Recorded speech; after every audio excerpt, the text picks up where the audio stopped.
ассалому алайкум тамошобинони азиз. Нашри охирини барномаи иттилоотию таҳлилии хабарро дар соли 2022 манзури шумо мегардонем.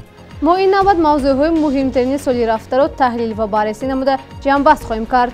соли 2022 дар хотири одамон бо кадом воқеаву ҳодисоташ боқӣ мемонад? сархати гузоришҳои хабари ҷамъбастии сол чунин аст. муҳимтарин хабари сиёсӣ ба баргузории иҷлосии 16-уми шӯрои олии ҷумҳурии Тоҷикистон 30 сол пур шуд. чаро ин иҷлосияро тақдирсоз меноманд? сух дар соли равон 3000 нафар сокинон бо ҷои кори доимӣ таъмин гардиданд. баъзе аз корхонаҳое ки ба фаъолият оғоз кард дубора дари онҳо маҳкам шуд. шарҳи масъулини соҳа. факт 2022 муноқишаи марзӣ ва оқибати хунину марговари он. захмбардоштагону сарҳадбононро ройгон табобат карданд, аммо соли рафта истода фавти модар пас аз таваллуд бештар шуд. чаро? дар вилояти Сух новобаста аз паст шудани қурби $, нархи роҳкиро, тарбуз ва тухм дар соли равон гарон шуд. дигар қурби $, баҳона шуда метавонад?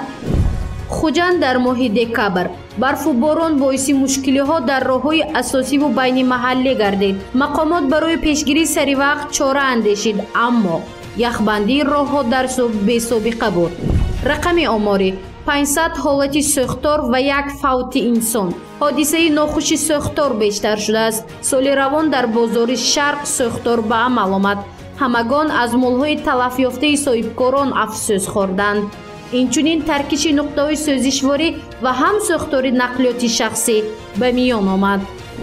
дар хуҷанд пас аз 70 сол таъмири пули кӯҳна ва навро оғоз карданд. хабари вазнини оғози сол фавти Дамирбек Олимов дили садҳо ҳазор мухлисонро нолон кард. ҳолати қабрҳо дар мавсими боришоти имсола. як имконият ба тамошобин. киҳо ва чиро аз барномаи иттилоотии хабар бештар диданд? ҷумҳурии Тоҷикистон беш аз 30 сол мешавад ки соҳиби истиқлолияти давлатӣ аст. мардумаш дар фазои ободу озод умр ба сар мебаранд. истиқлолият ки яке аз муқаддасоти миллист, дар натиҷаи гуфтушунидҳои пайваста ва баргузории иҷлосияҳо ба миён омадааст. иҷлосие ки ҳастии миллати тоҷикро дар сатҳи байналмилалӣ муаррифӣ кард. иҷлосие ки раиси шӯрои олии ҷумҳурии Тоҷикистон Эмомалӣ Раҳмонро интихоб намуд ва хато накард. ба баргузории он 30 сол пур шуд.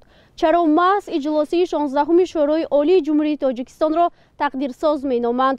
гузориши аввалини махсус тариқи мусоҳиба манзури шумо мегардад. таваҷҷӯҳ намоед. дар меҳмонии мусоҳибаи мо оне иштирок дорад ки ҳамагӣ давоми 16 рӯзе ки иҷлосии 16-уми шӯрои олии ҷумҳурии Тоҷикистон дар вилояти Сух махсусан дар қасри Арбоб баргузор гашт, сари вақт ҳамарӯза инъикос мекард. ин нафар Мазбуҷон Воҳидов мебошанд ва иштирокчии фаъоли иҷлосии 16-уми шӯрои олии ҷумҳурии Тоҷикистон ҳастанд. устод, мо медонем ки иҷлосия 16 рӯз баргузор гардидааст. мо медонем ки иҷлосия 23 масъалаҳои мубрами ҳамон давраро баррасӣ кардааст ва мо мехоҳем бифаҳмем ки чаро иҷлосии 16-уми шӯрои олии ҷумҳурии Тоҷикистонро тақдирсоз меноманд. маҳз дар ҳамин иҷлосия аз ҷумла парчам, суруди миллӣ ва дигарон қабул гардиданд.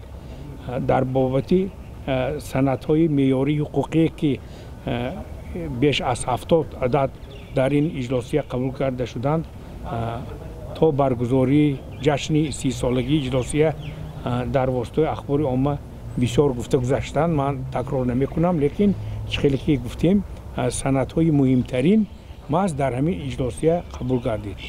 ба туфайли қарору қонунҳои қабулгардидаи ин иҷлосия ҳаёти рӯзмарраи ҷумҳурии мо нисбатан ба эътидол омад ва раво дар соли 1997 созишномаи умумии истиқрори сулҳ ва ризояти миллӣ дар ҷумҳурии мо таъинандоз гардид. агар иҷлосия барои мо инъикос карда шавем, бояд мо мавзӯи пурра сарфам равем, дар дохили ҳамон ҳодисаҳо бошем. чанд нафар будитон? чӣ хел инъикос мекардтон? беш аз 60 нафар мухбирони дохилию хориҷӣ сабти ном шуда буданд ва рӯзҳои аввал ҳамаи онҳо фаъолона иштирок мекарданд. аз як худи идораи мо бо фармони сармуҳаррири ҳамонвақта Атохо'ҷаев 8 нафар мухбирон, 2 нафар суратгир ва 6 нафар мухбирон дар инҷо ҳар рӯз иштирок мекарданд ва бо вакилон суҳбатҳо меоростем. Инчунин қарору санадҳои қабулнамудии иҷлосиеро аз котиботи иҷлосия гирифта ба идора бурда дар рӯзи оянда аллакай саҳифаҳои якуму дуюми рӯзнома ҳамон шабурӯз асосан ба масъалаҳои иҷлосия бахшида мешуданд. дар ҳамон иҷлосие ки 16 рӯз баргузор гардид, дар ҳамон иҷлосие ки ояндаи тоҷикистонро тавонист созад, кадом рӯзаш ба шумо ҳам хабарнигори ҳамин иҷлосия дар хотиратон монд ё бо завқ ҳамон чиза дар хотир модира ё ашки шодӣ рехтед? кадом рӯз буд? баъди 2-3 рӯзи кори иҷлосия санаи 19 ноябр вақте ки раиси шӯрои олии ҷумҳурии тоҷикистон эмомалӣ раҳмон интихоб гардиданд ва баъди қасамёткунӣ баромада парчами тоҷикистонро бӯсиданд, лаҳзаи хеле фаромӯшношуданӣ буд. баъди он ки иҷлосия ба як маҷрои муайян даромад ва санадҳои барои ҷумҳурии ҳаётан муҳимро қабул кардан оғоз намуд, бисёре аз он ҳамкасбони мо ки аз оҷонсиҳои гуногуни хориҷӣ ва ҳатто аз нашрияҳои хусусию оппозитсионӣ омада буданд аз маркази ҷумҳури Душанбе, онҳо аллакай би хайрухуш иҷлосиро тарк карданд. зеро рафти кори иҷлосия, яъне бо роҳи сулҳ рафтан, барқарор кардани сулҳ, вақте ки гуфтугӯ байни вакилон ҳамдигарфаҳмӣ бештар гардид, ин ба таби онҳо нафорид ки онҳо баромада рафтанд. устод, ташаккур ки моро ҳамроҳӣ кардед ва саломати сарбаланд бошед. дар фуроварди суҳбат як чизро алоҳида қайд карданиам ки баъди анҷоми иҷлосии 16 шӯрои олии ҷумҳурии Тоҷикистон санаи 4 декабр худи раиси тозаинтихоби шӯрои олии ҷумҳурии Тоҷикистон муҳтарам Эмомалӣ Раҳмон 4 нафар журналистони рӯзномаи вилоятии ҳақиқи Ленинободро дар ҳукумати вилоят ба ҳузур пазируфтанд ки дар байни онҳо ман низ будам ва дар ин ҷо он кас бо камоли мамнуният гуфтанд ки ман ба рӯзномаи ҳақиқи Ленинобод боварӣ дорам ва давоми рафти иҷлосия ҳар рӯз шумораҳои онро қабл аз оғози иҷлосиҳои он ман бо шумораҳои нави он шинос мешудам.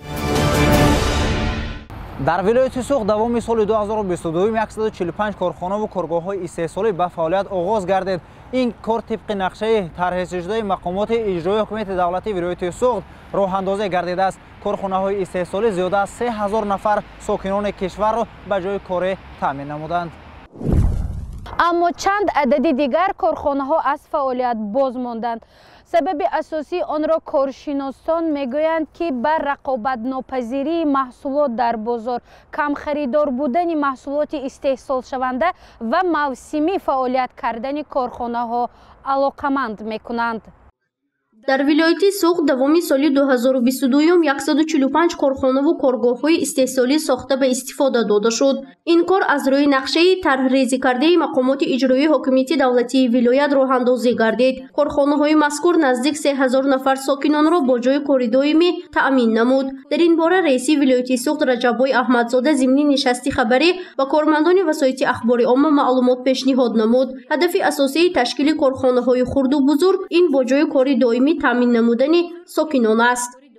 давоми 6 моҳи соли 2022 дар миқёси вилоят 75 корхонаву коргоҳҳои нав бо 2239 ҷойи нави корӣ ба фаъолият шурӯъ намуд. дар вилоят фаъолияти 10 корхонаву коргоҳҳои пойафзолдӯзӣ ба роҳ монда.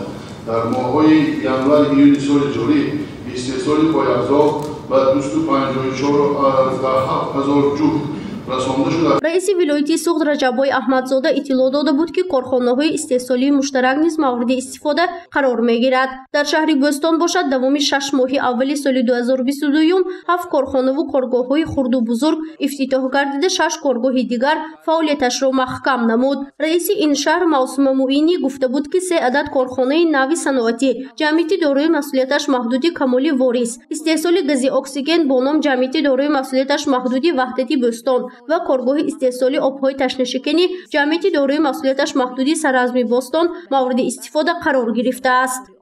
корхонаҳое ки давоми 6 моҳи соли 2022 аз 36 адад корхона умуман фаъолият накарданд. Ин ҳам албатта баъзе сабабҳои объективӣ ҳам дорад. Масалан, кӯчидани ҳамон корхона ба дигар ноҳия, ё ин ки самти истеҳсоли худро дигар карданд, ё ин ки номи корхонаи худро дигар карданд, ё ин ки мавсими будани корхона аз ин сабаб 6 корхона кор накардааст. ҳоло дар шаҳри Бӯстон 36 корхонаҳои хурду бузург фаъолият мебарад. Ин рақам дар ноҳияи Масчоҳ бошад 31 ададро ташкил медиҳад. Яъне дар ин ноҳия 31 адад корхонаҳои хурду бузурги саноатӣ фаъолият мекунад ки мувофиқи маълумотҳои оморӣ давоми нимсолии аввал ба маблағи 67 миллиону 164 ҳазору 100 сомонӣ маҳсулот истеҳсол гардидааст. бояд ба таъсиси корхонау коргоҳҳои дузандагӣ ва тақвияти истеҳсоли либосҳои мактабӣ дар ноҳия мавриди иҷро қарор дода шудааст ки талаботи муассисаҳои таълимӣ бо истифода аз коргоҳҳои худ ва татбиқи шартнома бо корхонаҳои дузандагии ноҳия пурра таъмин карда мешавад.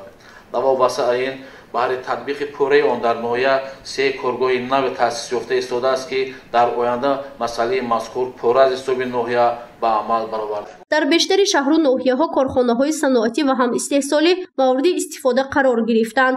аммо чанде аз онҳо бинобар рақобат карда натавонистанд бо маҳсулоти бозор фаъолияти худро дубора маҳкам намуд. коршиносон сабаби рақобатнопазирии маҳсулоти корхонаҳои маҳкамшударо ба паст будани сифати мол ва харидоргир набудани он алоқаманд мекунанд.